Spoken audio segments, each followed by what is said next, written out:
Hello, नमस्ते भी सभी को।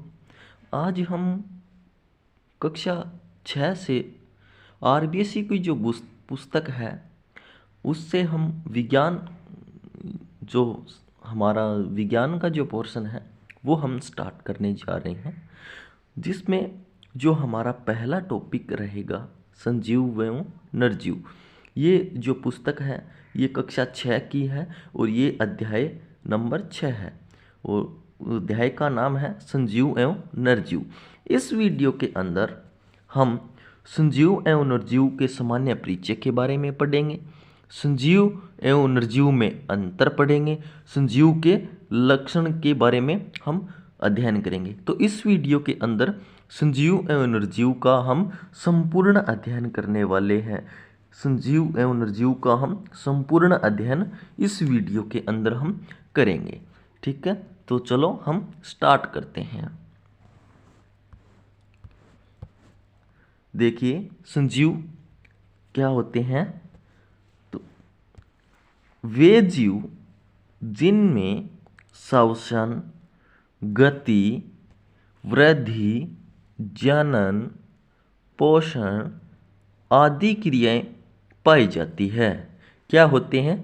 संजीव होते हैं। एक बार फिर से कि वे जीव जिनमें श्वसन, गति, वृद्धि, जनन, पोषण आदि क्रियाएं पाई जाती है, सजीव होते हैं। जैसे गाय, बकरी, ऊंट, शेर, बरगद, पौधे आदि। ये देखिए, ये गाय है तो गाय में क्या होता है? श्वसन होती है, यानी श्वसन का मतलब ये गाय क्या लेती है? श्वास लेती है। गाय क्या करती है? गति भी, यानी चल भी सकती है। गाय है वो वृद्धि भी करती है। वृद्धि कैसे? जैसे ये गाय सबसे पहले एक छोटी बच्ची होती है जिसमें धीरे धीरे इसमें क्या होती है? वृद्धि होती है। गाय है वो जनन भी करती है, यानी अपने समान। जनन का मतलब होता है, यानी जनन मतलब अपने समान जो संतति उत्पन्न करते हैं, यानी जनन प्रजनन भी पाया जाता है। वो गाय है वो पोषण भी करती है। तो ये क्रियाएं हैं वो संजीवों में पाई जाती है। शेर है, शेर भी क्या है? संजीव है। पौधा है, पौधा क्या करता है? वृद्धि भी करता है। ठीक है, पौधा जनन भी करता है, यानी अपने आप दूसरा पौधा भी बन जाता है। ऊंट है, ऊंट क्या है? संजीव है। ये बरगद भी है, तो ये क्या है? संजीव है। तथा जिनमें क्रियाएं, ये क्रियाएं जो नहीं पाई जाती है, ये ऊपर वाली जो सभी क्रियाएं ये नहीं पाई जाती है, तो वो क्या होते हैं? निर्जीव होते हैं। जैसे बस्ता, बस्ता यानी बैग। पेन, पेन, पेन में क्या वृद्धि पाई जाती है? ये पेन है एक, ये अपने आप जो बढ़ सकता है। पेन क्या श्वसन करता है? पेन क्या गति करता है? अपने आप चलता है? पेन नहीं चलता, तो ये क्या है? निर्जीव है। इसी प्रकार पेंसिल है, रबड़ है, मेज है, कुर्सी है आदि, ये क्या होते हैं? निर्जीव होते हैं। ठीक है, इतनी बात समझ में आ गई। अब देखिए कि जीव जंतु, पेड़ पौधे वृद्धि, गति, श्वसन, पोषण, जनन, उत्सर्जन आदि लक्षण दर्शाते हैं, इन्हें संजीव कहते हैं। समझ में आ गया? अब देखिए कि इस प्रकार हमारे परिवेश में पाए जाने वाले पेड़ पौधों एवं वस्तुओं को मुख्य रूप से दो वर्गों में विभाजित किया गया है। यानी हमारे जो परिवेश में पाए जाने वाले जो पेड़ पौधे हैं और वस्तुएं हैं, उन वस्तुओं को दो भागों में विभाजित किया गया है। पहला क्या है? संजीव, और दूसरा क्या है? निर्जीव। संजीव क्या होते हैं कि समस्त जो पादप है और जंतु है और सूक्ष्म जीव है। सूक्ष्म जीवों के बारे में भी हम अध्ययन करेंगे आगे वाली वीडियो में। तो संजीव क्या होते हैं? समस्त पादप एवं जंतु और सूक्ष्म जीव। निर्जीव क्या होते हैं? समस्त पादपों, जंतुओं एवं सूक्ष्म जीवों के जो अलावा है अन्य अतिरिक्त वस्तुएं हैं, जैसे मेज है, पेन है, कुर्सी हमने पढ़ लिया, वो क्या है? निर्जीव है। ठीक, ये समझ में आ गया इतना? देखिए जो संजीव के लक्षण क्या है, संजीव के लक्षण क्या होते हैं। तो संजीव क्या करते हैं? संजीव भोजन ग्रहण करते हैं। संजीवों में कौन आते हैं? जैसे हमने गाय के बारे में देखा तो गाय क्या करती है? भोजन ग्रहण करती है। उनका चारा होता है, खल वगैरह, वो क्या खाती है? यानी भोजन ग्रहण करती है। संजीव वृद्धि भी करते हैं। संजीव क्या करते हैं? श्वसन भी करते हैं। संजीव स्वयं गति भी करते हैं। संजीव संवेदनशील होते हैं एवं उद्दीपनों के प्रति अनुक्रिया भी करते हैं। संजीवों में उत्सर्जन क्रिया होती है। संजीवों में प्रजनन क्रिया होती है। संजीवों का जीवन काल निश्चित होता है। इनके बारे इनकी विशेषताएं, इनके बारे में थोड़ा थोड़ा और हम गहन अध्ययन कर लेते हैं। तो देखिए आगे। तो सबसे पहले है कि संजीव भोजन ग्रहण करते हैं। तो हम देखिए कि पादप है वो भोजन कैसे करते हैं, जंतु क्या खाते हैं, देखिए क्या खाते हैं और ये भोजन कैसे करते हैं। तो आप जानते हैं कि पादप प्रकाश संश्लेषण की क्रिया द्वारा भोजन स्वयं बनाते हैं। पादप है वो प्रकाश संश्लेषण की क्रिया द्वारा, प्रकाश संश्लेषण सूर्य के प्रकाश की उपस्थिति में होता है। ठीक है, पादप है यानी पौधे हैं वो सूर्य से अपना भोजन बनाते हैं, प्रकाश संश्लेषण की क्रिया होती है। अपना जंतु मुख्य रूप से भोजन के लिए पादपों पर निर्भर रहते हैं। जो जंतु होते हैं, जो जीव जंतु होते हैं, वो अपना भोजन है वो किससे बनाते हैं? वो पादपों पर निर्भर रहते हैं जी। ठीक है, भोजन सजीवों को दैनिक कार्य करने के लिए ऊर्जा प्रदान करते हैं। जैसे हम क्या करते हैं? भोजन करते हैं, तो भोजन से हमें क्या जो दैनिक कार्य होती हैं उन भोजन से हमें क्या ऊर्जा प्राप्त होती है, जो हमारे जो दैनिक कार्य करने में हमें बहुत सहायता मिलती है।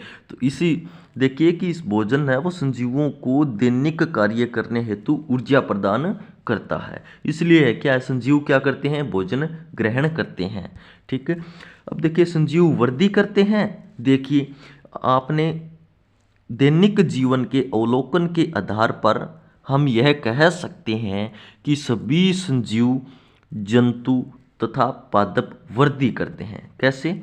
यह संजीवों का क्या है कि अभिलाक्षणिक गुण है। देखिए कि जो सभी संजीव जंतु है पादप वृद्धि करते हैं, ये संजीवों का क्या कौन सा गुण है? अभिलाक्षणिक गुण है। जो जंतु है वो वृद्धि करते हैं, यह जीवों का क्या है? अभिलाक्षणिक गुण है। निश्चित समय के बाद जंतुओं में यह वृद्धि रुक जाती है। निश्चित समय के बाद जंतुओं में तो यह वृद्धि क्या है वो रुक जाती है, जबकि अधिकांश बहुवर्षीय पादपों में यह वृद्धि चलती रहती है। देखिए ये एक पौधा है, ये पौधा सबसे पहले देखो इतना सा था, फिर ये इतना हो गया और ऐसे ऐसे होते होते देखो ये कितना बड़ा हो गया। ये क्या है? वृद्धि कर रहा है। क्या कर रहा है? ये वृद्धि कर रहा है। इसी प्रकार ये तो पौधों में वृद्धि थी। ये देखिए जंतुओं में वृद्धि, ये पहले खरगोश है, ये खरगोश कितना छोटा था, फिर कितना थोड़ा सा बड़ा हुआ और फिर देखो भी कितना बड़ा हो गया। ये क्या है? ये जंतु क्या कर रहे हैं? वृद्धि कर रहे हैं। इधर ये पौधे हैं, ये वृद्धि कर रहे हैं। तो संजीव क्या करते हैं? वृद्धि भी करते हैं। ठीक है, अब देखिए संजीव श्वसन क्रिया करते हैं। संजीव श्वास लेते हैं। देखिए जानते हैं सभी संजीव क्या सांस लेते हैं? देखिए संजीव श्वसन में, और देखिए कि संजीव है वो श्वास लेते हैं तो कौन सी गैस अंदर लेते हैं तथा कौन सी गैस बाहर निकालते हैं। देखिए भी ये इंपॉर्टेंट है। संजीव श्वसन के दौरान ऑक्सीजन गैस तो ग्रहण करते हैं, यानी जो संजीव है वो श्वास लेते हैं तो अपने अंदर ऑक्सीजन गैस O2 ये तो अंदर लेते हैं, और तथा कार्बन डाइऑक्साइड गैस यानी CO2 ये बाहर निकालते हैं। देखिए कि संजीव श्वसन के दौरान ऑक्सीजन गैस तो ग्रहण करते हैं तथा कार्बन डाइऑक्साइड गैस है वो बाहर निकालते हैं। शरीर में ऑक्सीजन द्वारा ग्लूकोज के विघटन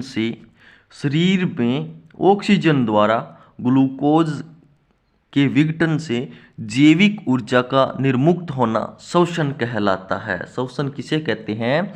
कि शरीर में जो हमारे जो ऑक्सीजन होती है उसके क्या है, ग्लूकोज का विघटन होता है, और ये जैविक ऊर्जा का निर्मुक्त होना ही क्या कहलाता है, शोषण कहलाता है। ये डेफिनेशन बहुत इंपॉर्टेंट है शोषण की, और शोषण के बारे में भी इससे भी सरल आपको डेफिनेशन मिलेगी जब हम शोषण पढ़ेंगे तब। ठीक है, इस क्रिया में कार्बन डाइऑक्साइड गैस बाहर निकलती है। कि शोषण में कौन सी गैस बाहर निकलती है, ये शोषण जब संजीव शोषण करते हैं तो कौन सी गैस बाहर निकलती है, कार्बन डाइऑक्साइड गैस बाहर निकलती है। इस टाइप से क्वेश्चन आते हैं भी एग्जाम के अंदर। ठीक है, अब देखिए कि क्या पेड़ पौधे में भी शोषण होता है। देखिए, क्या पेड़ पौधों में भी शोषण होता है? हाँ, पेड़ पौधों में भी क्या होता है, शोषण होता है। देखिए कैसे होता है कि सभी संजीवों में यानी जंतु और पादप के लिए शोषण आवश्यक है। शोषण के बिना जो संजीवों का जीवन है वो क्या है, असंभव है। इसलिए पेड़ पौधे भी शोषण करते हैं। ठीक, आगे वाला क्या है कि संजीव स्वयं गति करते हैं। क्या संजीव भी स्वयं गति करते हैं? तो संजीव मनुष्य तो गति कर सकता है, लेकिन क्या पेड़ पौधे भी गति करते हैं? देखिए इसमें आपने मनुष्य पशुओं को चलते, मछलियों को जल में तैरते, पक्षियों को उड़ते एवं शाम को रेंगते हुए देखा है। क्या पेड़ पौधे भी एक स्थान से दूसरे स्थान पर चलकर जाते हैं? क्या पेड़ पौधों में भी गति होती है? पेड़ पौधों में गति के कौन कौन से लक्षण हैं, आइए जानते हैं हम इसी वीडियो में। तो आओ जानकारी करें। जंतु स्वयं गति कर एक स्थान से दूसरे स्थान तक जाते हैं। जंतु तो एक स्थान से दूसरे स्थान तक जाते हैं, किंतु पेड़ पौधों में गति के केवल लक्षण दिखाई देते हैं। गति के केवल क्या देते हैं, लक्षण दिखाई देते हैं। कैसे देते हैं? देखिए कि जो सूरजमुखी का जो पौधा होता है उस पर सूर्य का प्रकाश जैसे ही गिरता है तो जो सूरजमुखी का जो पौधा है वो सूर्य की ओर ऐसे मुड़ जाता है। ठीक है, ये सूर्य का जो प्रकाश जैसे ही सूरजमुखी के जो पौधे पर गिरता है तो जो सूरजमुखी के पौधे पर सूर्य का प्रकाश की ओर मुड़ जाना पौधों में गति का एक क्या है, उदाहरण है। अभी देखिए ये सूरजमुखी का पौधा है और ये सूर्य है। जैसे ये सूर्य का प्रकाश सूरजमुखी की पौधे पर पड़ेगा तो ये सूरजमुखी का पौधा है वो सूर्य की ओर ऐसे मतलब मुड़ जाता है। यही क्या है, पौधे की गति का एक उदाहरण है, इसे आप समझ सकते हो। अब देखिए कुछ निर्जीव वस्तुएं जैसे बस, साइकिल, कार आदि भी चलती है। इनके गति करने जैसे लक्षण भी दिखाई देते हैं, किंतु ये स्वयं गति नहीं कर सकती। क्योंकि आप ऐसे बोल दोगे कि संजीव गति करते हैं तो गति तो सर ये बस, साइकिल, कार आदि भी करते हैं, तो ये खुद गति नहीं करते। इनमें गति करने के लक्षण दिखाई देते हैं, किंतु ये स्वयं गति नहीं कर सकते। इनमें गति है वो बाहरी कारकों द्वारा होती है। इनमें संजीवों के अन्य लक्षण नहीं होते हैं, इसलिए ये संजीव नहीं होती। ये क्या है, निर्जीव वस्तुएं हैं। ठीक है, संजीव संवेदनशील होते हैं तथा उद्दीपनों के प्रति अनुक्रिया करते हैं। देखिए कि कांटा या सुई चुभने पर आप पीछे की ओर क्यों खींचते हैं? स्वादिष्ट भोजन को देखकर मुंह में पानी क्यों आता है? देखिए उपयुक्त प्रश्नों पर चर्चा करने से निष्कर्ष निकलता है कि संजीव परिवेश में होने वाले परिवर्तनों के प्रति किसी न किसी प्रकार से क्रिया करते हैं, जिसे उद्दीपनों के प्रति अनुक्रिया कहते हैं। उद्दीपनों के प्रति अनुक्रिया कैसे, कि जैसे हम राह पर जा रहे हैं, जैसे ही हमारे पैर के अंदर कोई नुकीली चीज़ घटती है तो हमें तुरंत पता चल जाता है और हम वहाँ पर अपने हाथ को जैसे उस वस्तु को या उस कील को निकालने की जो चेष्टा करते हैं, तो ये क्या है, जैसे ही कोई क्रिया हुई उसके प्रति हम क्या करते हैं, अनुक्रिया करते हैं। तो ये संजीव है वो संवेदनशील होते हैं तथा उद्दीपनों के प्रति अनुक्रिया भी करते हैं। क्या पादपों में भी ऐसी प्रक्रिया पाई जाती है? तो देखिए क्या पादपों में भी जो उद्दीपन के प्रति अनुक्रिया होती है, पादपों में भी उद्दीपनों के प्रति अनुक्रिया होती है। देखिए कैसे होती है, जैसे छुई मोई की जो पत्तियां होती है उनको हम छूते हैं तो वो सिकुड़ जाती है। जैसे ही छुई मुई के पौधे को हम टच करेंगे तो वो क्या हो जाएगी, सिकुड़ जाएगी। जैसे आप डायग्राम के अंदर देख सकते हो, ये छुई मुई का पौधा है, इस साइड ये इनकी पत्तियां हैं। जैसे ही हम इनको स्पर्श करेंगे तो ये ऐसे क्या हो जाएगी, सिकुड़ जाएगी। तो ये भी जो क्रिया के प्रति क्या करती है, अनुक्रिया करती है। तो इस प्रकार पौधे भी ये उद्दीपन अनुक्रिया, जो उद्दीपन अनुक्रिया है, इनकी पालना कर रहा है। अब देखिए संजीवों में उत्सर्जन क्रिया होती है, ये इनकी नेक्स्ट विशेषता है कि संजीवों में उत्सर्जन क्रिया होती है। देखिए कैसे होती है कि आप जानते हैं कि सभी जंतु भोजन करते हैं। आप जानते हैं कि जो सभी संजीव है, जंतु है, वो क्या करते हैं, भोजन करते हैं। जंतुओं के शरीर में भोजन का पाचन होता है। ग्रहण किए गए भोजन की संपूर्ण मात्रा शरीर में उपयोग नहीं होती, ये भी हम जानते हैं। जैसे हम इतना कुछ खाते हैं तो वो क्या हमारे शरीर के अंदर उन सभी का पाचन हो जाता है, नहीं होता। जो अपशिष्ट पदार्थ बच गया, जिनको हम मल मूत्र के रूप में बाहर निकालते हैं, जैसे एक शरीर, जो हमारे शरीर का पसीना भी एक प्रकार का क्या है, अपशिष्ट पदार्थ है। तो ये क्या है, उत्सर्जन है। ये हम जिनका जो अपशिष्ट पदार्थ है उनका हम क्या करते हैं, उत्सर्जन करते हैं। बाहर निकालना ही क्या है, एक प्रकार की उत्सर्जन है। तो संजीवों में भी उत्सर्जन होते हैं। तो क्या ये जो पौधे हैं ये भी अपशिष्ट पदार्थ बाहर निकालते हैं?